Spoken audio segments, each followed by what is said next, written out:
Nouvellement investie à Anjouan, la société Al-Hay se spécialise dans le domaine de la production d'eau en bouteille qui respecte les standards internationaux.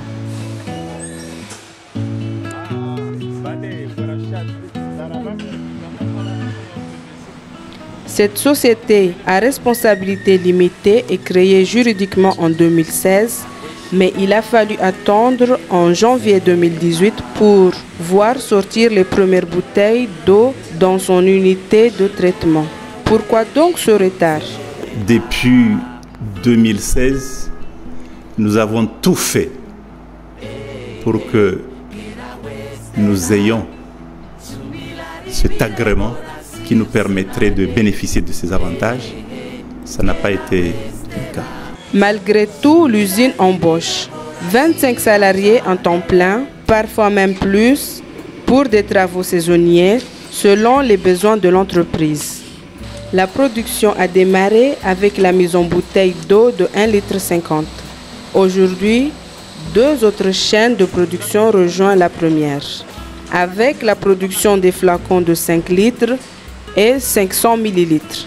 Al-Hay dispose d'un personnel permanent de l'ordre de 25 personnes. Cependant, il arrive des moments où ils retiennent des gens pour des travaux saisonniers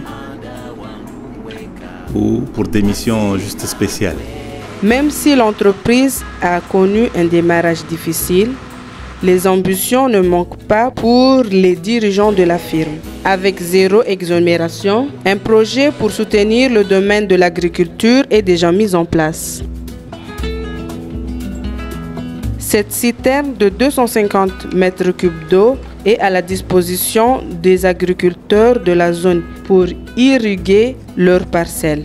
Nous avons mis en place un réseau d'adduction d'eau auquel nous attendons l'abonnement des agriculteurs ou bien des éleveurs qui sont situés en zone de bas pour leur fournir de l'eau et développer l'agriculture et l'élevage. Et à la suite de cela, peut-être qu'il y a d'autres perspectives qui seront nées à partir de cette production quand il atteindra son niveau maximum. Par le biais de la Chambre de commerce, les responsables en ont tiré quand même quelques avantages. Des échanges d'informations et ateliers qui étaient plus que bénéfiques pour eux. Des informations de beaucoup d'ateliers qui ont été tenus au sein de la CCIA. Et puis de l'organisation de la réforme du partenariat public-privé et du développement du partenariat intra-privé.